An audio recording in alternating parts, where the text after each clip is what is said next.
Hey friends, welcome back to Acre Homestead. Today we are going to be making homemade Girl Scout cookies. We're going to be making two different varieties of Girl Scout cookies today.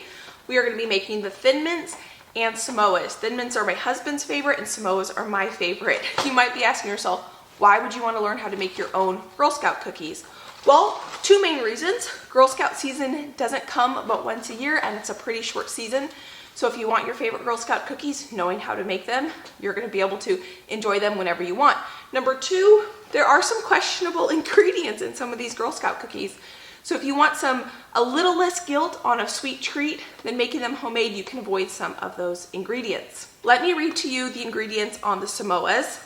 The Samoas have sugar, vegetable oil, palm kernel, palm and soybean oil, enriched flour, wheat flour, niacin, reduced iron, vitamin B1, thiamine mononitrate, vitamin B2, riboflavin, folic acid, corn syrup, coconut, sweetened condensed milk, sugar, contains less than 2% of sorbitol, cocoa, glycerin, inverted sugar, cocoa processed with alkaline, cornstarch, salt, caramel color, dextrose, natural and artificial flavor, soy lecithin, sorbitan tristate, leavening agent, baking soda, monocalcium phosphate, and carrageenan. So I think we can do better with the ingredients that we can find in just any ordinary kitchen. The first cookie we're going to start today is our Samoa cookie. The recipe that I found to make this cookie online calls for craft caramels. And I went and purchased the craft caramels, and I thought after reading the ingredients on this, because it contains artificial and natural flavors, soy lecithin, which is emulsifier, and then just sugar and milk and the regular ingredients you would consider normal in caramels. Well, I thought, why am I going through the effort of making homemade cookies, homemade Samoa cookies, if I'm not going to make the own homemade caramel as well? So we are going to make our own caramel as well. So this is going to be fun because I'm kind of combining a couple different recipes to make the recipe today. So you and I are both going to find out at the same time how well I do. If you're interested in these recipes, I will link them down in the description box below. So to start the Samoa cookie dough recipe, we're going to start with 1 cup of salted butter and a 1/2 cup of granulated white sugar. And we're going to cream this together. My house is a little bit cold, so it might take a little bit of time for this to work together. Now that our butter is light and fluffy, we're going to add the next ingredients, which is 2 cups of all-purpose white flour,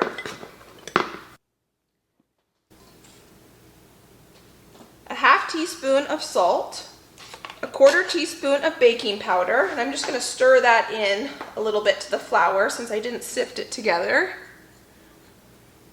And it says to mix this until well combined.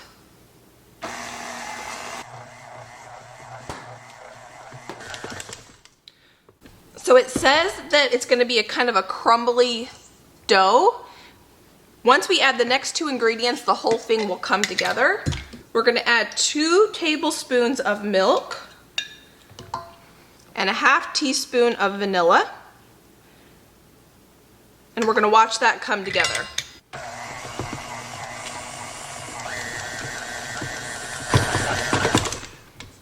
Now we have a perfect dough. Now the recipe says to take our cookie dough and divide it in 2. And I'm going to shape these kind of into a disc. And then we're going to take a little bit of saran wrap. We're going to put our disc in the middle. And I'm going to wrap these up. And I'm going to thin them out just a little bit more by pushing into the saran wrap and shaping it into a disc. Now we're going to put these 2 discs of dough in the refrigerator. We're going to let those chill for at least an hour while we go on and we're going to make our Thin Mint cookie dough. 3/4 cup of butter for these. I didn't wash this bowl or anything because we're just making cookie dough after cookie dough. No need to wash it. And then with this one, we're going to add 1 cup of sugar. And then we're going to cream this butter and sugar together until it's light and fluffy again. So for about a minute or 2.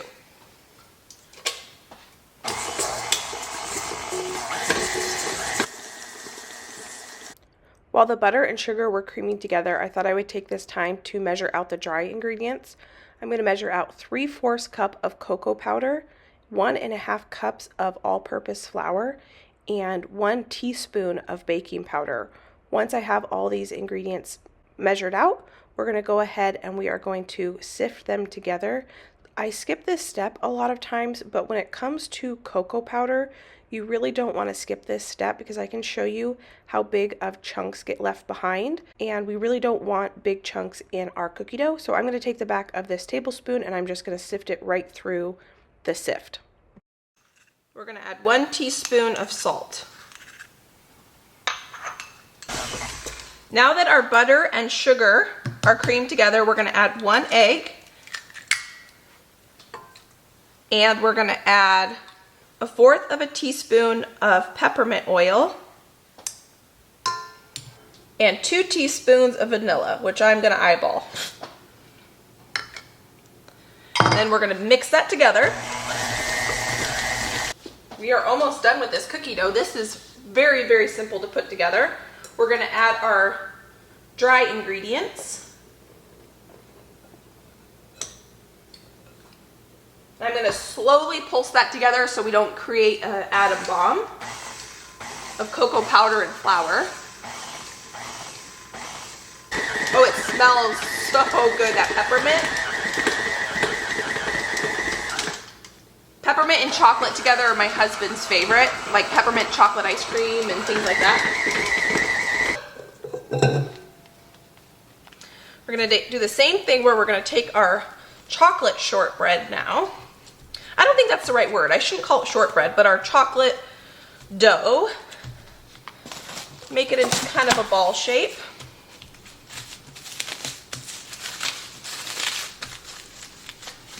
Now this is going to go into the fridge for at least an hour as well, but there are a couple things we can do while we're waiting for our dough to chill in the refrigerator. We're going to get going on one of the components of the Samoa cookies. We need to toast 3 cups of coconut. By toasting our coconut, we are going to exponentially increase the flavor of it. So you don't want to skip this step. I just have a cookie sheet here with a little bit of parchment paper, and I preheated the oven to 350 degrees.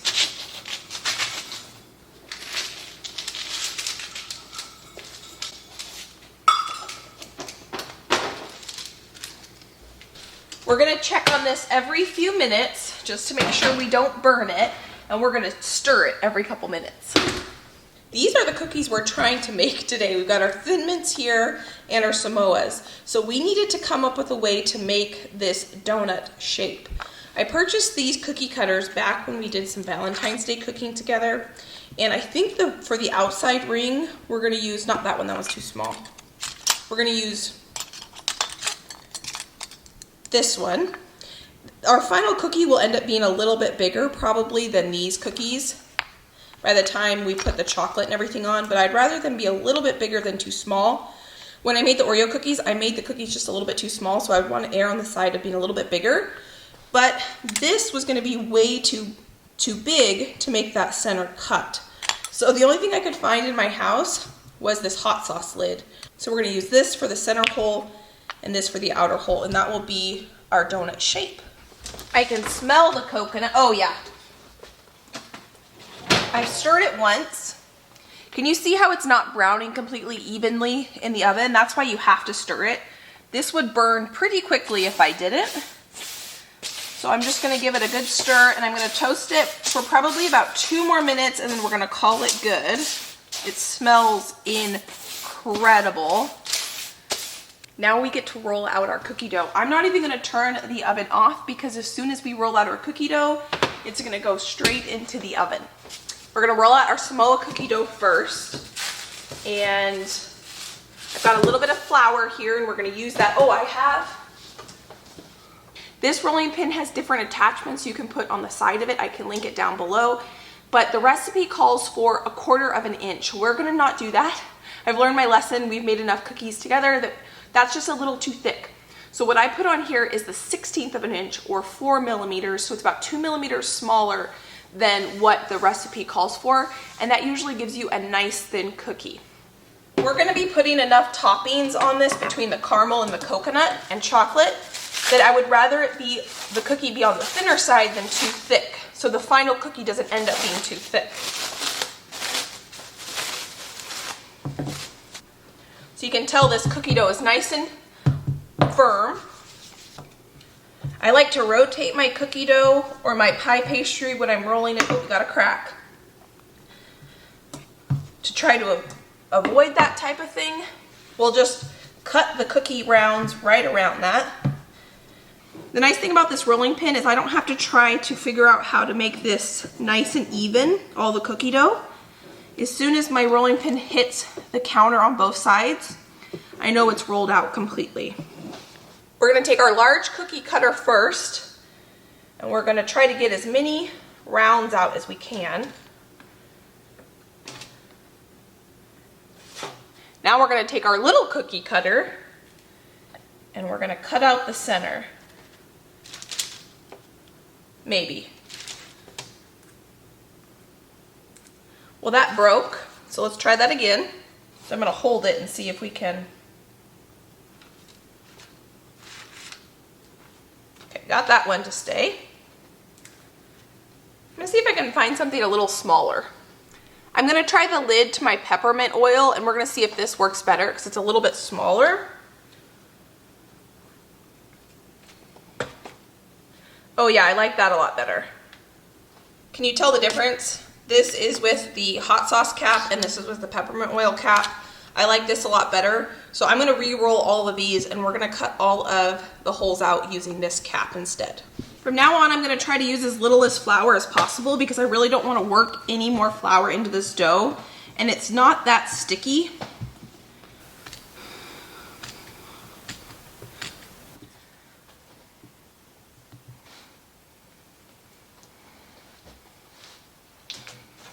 We have one tray of the Samoa cookies ready to go into the oven. We're gonna bake these for 10 to 12 minutes. I'm gonna set my timer for 9 and we're gonna check it at 9. While these are baking, I'm gonna continue to roll out and cut out the rest of the cookies. I set the timer and it's 9 minutes now. Oh yeah, those are not done. Woo. So I'm gonna give them at least 2 more minutes. They're very blonde. These took 16 minutes in my oven. So that's the thing about baking, is you always have to just check and just see how long it takes in your oven. Everyone's oven runs a little bit different on temperature. So I'm gonna get these on a cooling rack and we're gonna get the next round in. I have now rolled out all of these. I have 3 trays of the Samoas, and while these are baking, I'm gonna start rolling out the Thin Mints.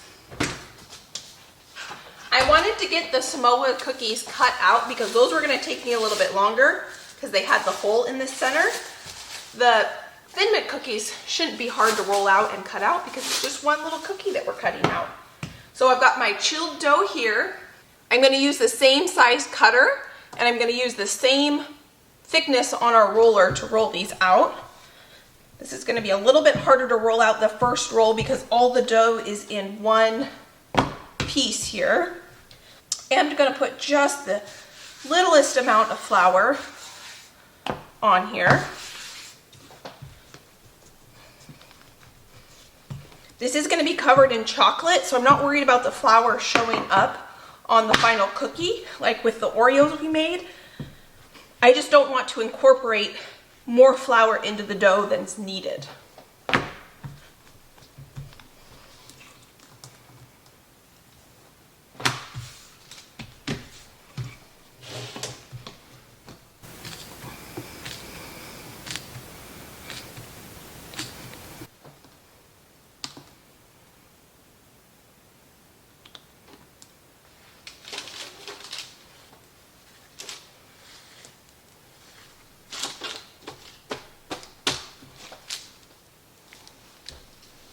I'm taking the last of the Samoa cookies out of the oven, and these look perfect, nice and browned on the bottom. And we are going to go ahead and put in the first tray of our Thin Mints. We have 4 of these trays, so this recipe made quite a few cookies.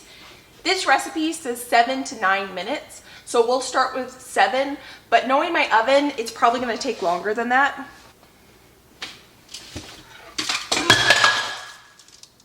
Thanks, boys.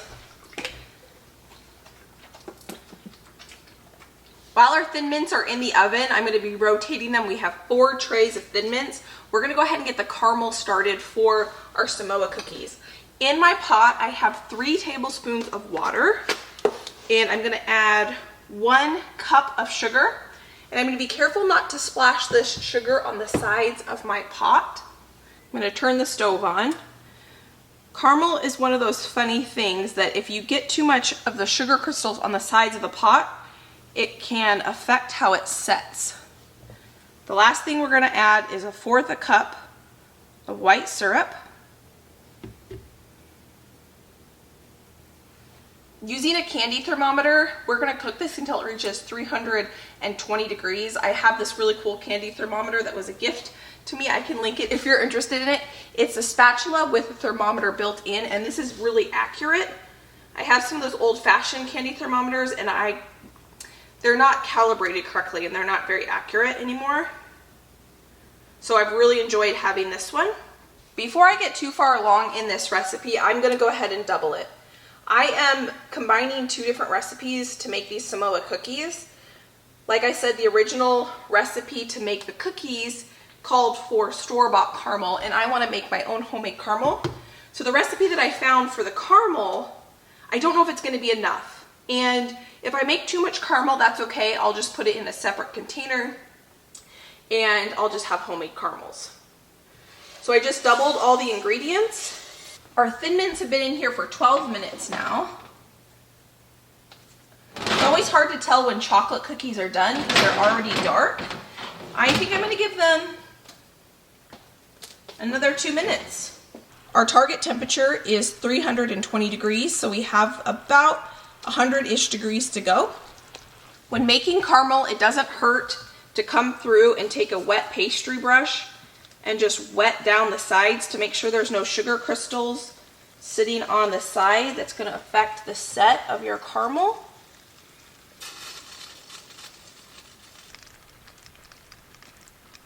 So these took 15 minutes in my oven to bake. So we're going to take the first sheet pan out. And we're going to get the second one in. We're at 267 degrees on our caramel. We're getting really close. The thermometer says 316, and it's definitely deepened in color. Now I used raw cane sugar, so it started out darker than if it was white bleached sugar. And there we are, 321. So let's go on to the next step. Alternately, we're going to add some butter and cream. It's going to bubble, so we're going to be really careful, and this is going to drop the temperature of our caramel.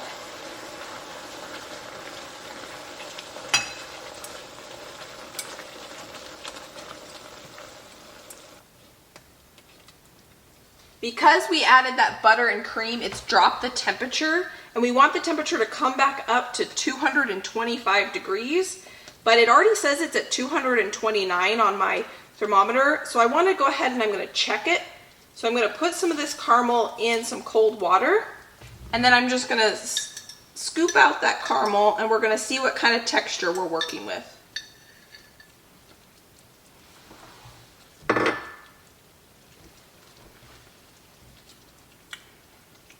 It's a little too soft still, so I'm going to let this cook for a little bit longer. We're going to test it until we get the texture of caramel we want. This is the risk of combining 2 recipes. So let's see. It says after adding the butter and cream, the temperature will reduce. Continue to cook. Oh, 240 degrees. So I was wrong. Okay, that makes a lot more sense.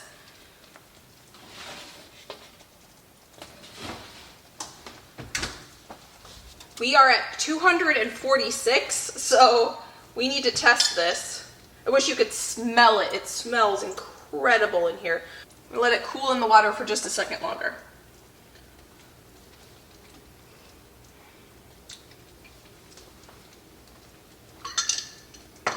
Okay, that's the texture we want. The flavor is phenomenal. You know what I'm gonna do? I'm gonna add a little bit of salt right now.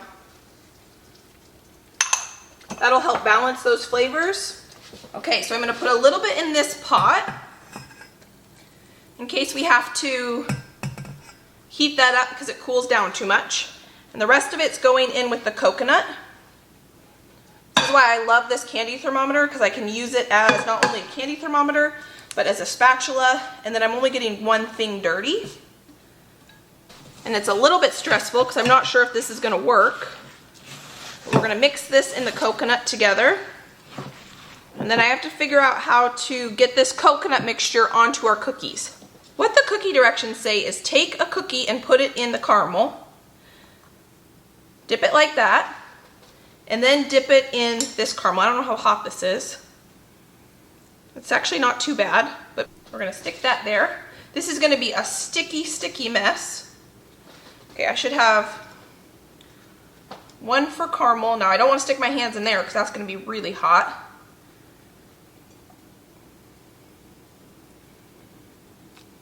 That didn't work. What if I just do this? There, that's better. I'm just gonna put the caramel on each cookie, trying to keep a hole in the center. Oop! I didn't mean to do that. Let's try this. Nope, you gotta put the caramel on first or it doesn't stick. We're learning this and figuring this out together.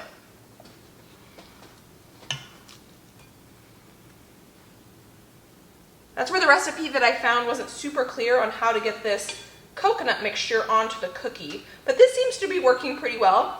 It's going to be a little bit tedious, but it's going to be worth every minute of it, I think, because these cookies are so good. Yep, you definitely got to put the caramel on first. So my caramel is completely hardened. So I'm gonna go ahead and put this on the stove and melt this down again so I can keep using it. I think what I'm gonna do is I'm gonna cover them in the caramel and coconut mixture over here so that I can just keep it on the stove. I'm just gonna keep turning the stove on and off in order to keep my caramel nice and melted. Once you have a little bit of caramel, I've learned, on your cookie, you can just take your coconut mixture and kind of smoosh it on with your fingers. Just like that. Put it on here. They are turning out so well. I could not be happier with the results of these. Now I did run out of caramel. I ran out of the caramel that I needed to spread on the cookie prior to putting the coconut mixture on. And so I have this many leftover cookies, and I'm not gonna make any more caramel right now. So what I'm gonna do is I'm gonna package these up and I'm gonna freeze them. So next time I want to make these, I already have some pre-frozen cookies in the freezer and I don't have to make the cookies. All we'll have to do is make the caramel and the coconut. But I'm so happy with how they're turning out so far. It was kind of a messy process, but they're looking beautiful. To melt our chocolate, I'm gonna go ahead and do it in the microwave. You put it in for 30 seconds, stir it, 30 seconds, stir. And that's how I like to melt my chocolate. Just make sure you don't overheat it or burn it.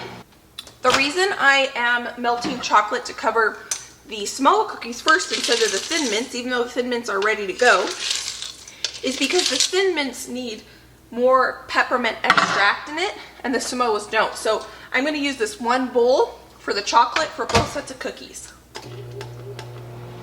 Once your chocolate starts to melt, see, like even there was still little bits of chocolate, but just the residual heat from the bowl and the chocolate got it to a nice smooth consistency. It's better to err on the side of less microwave time than more microwave time, because chocolate burns really easily and you can always put it in for longer, but once it's burnt, you're done. That's it. So all we're gonna do to cover our cookies is we're going to roll up our sleeves first, and we're gonna just dip the bottom of the cookie in chocolate. Just like that. I'm gonna set it back down on the parchment paper. As I was dipping my cookies, I couldn't remember if the chocolate comes up the side of the cookie, and it does come up the side of the cookie just a little bit. So as I'm dipping my cookies, I'm gonna work on trying to get that chocolate up the side of the cookie just a little bit.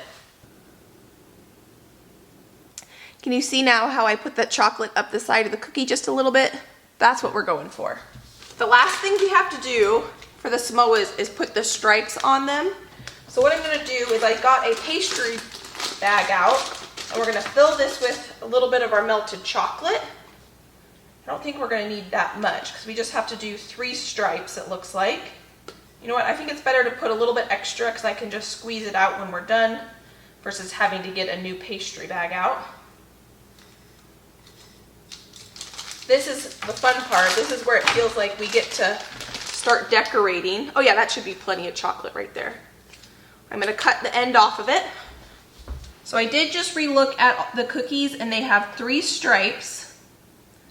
So I'm just gonna do 3 stripes along each one.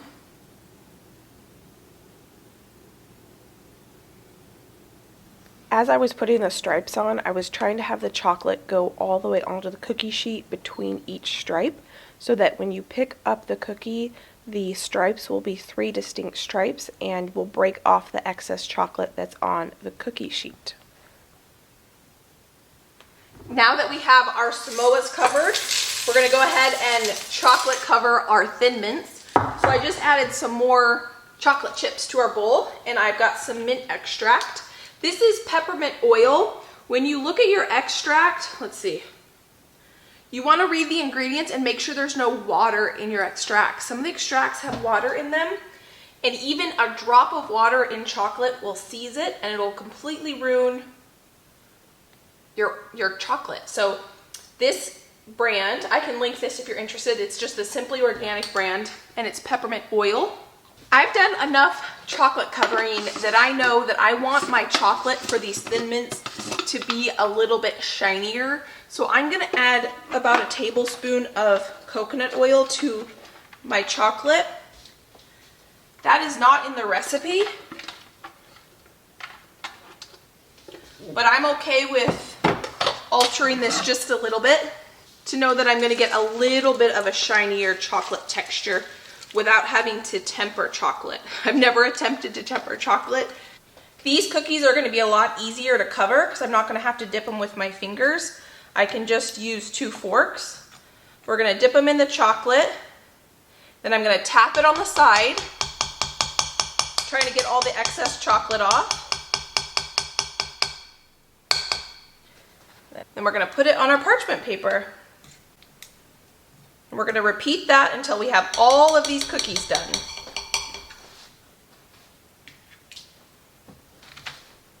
Now, do you like to eat your Thin Mints frozen? My husband likes to keep them in the freezer and eat them cold. That's his favorite. I just dropped my phone on top of the cookies. They are now in the freezer and they're cooling off.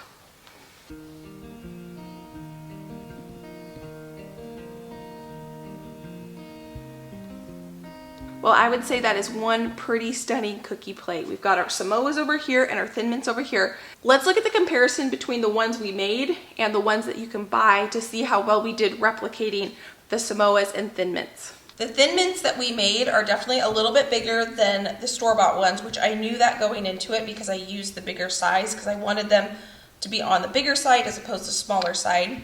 And I didn't realize that this chocolate is more of a milk chocolate looking than the one you purchased. This is definitely more of a dark chocolate. And our Samoas look a little bit different too. I think they look better, the homemade ones versus the store-bought ones. These just look really uniform and boring, and mine, I don't know, they look glossy and shiny and really beautiful. We haven't given them a taste test, but this just looks more real and natural to me. Let's go ahead and give the Samoa a taste test first, because these are my favorite.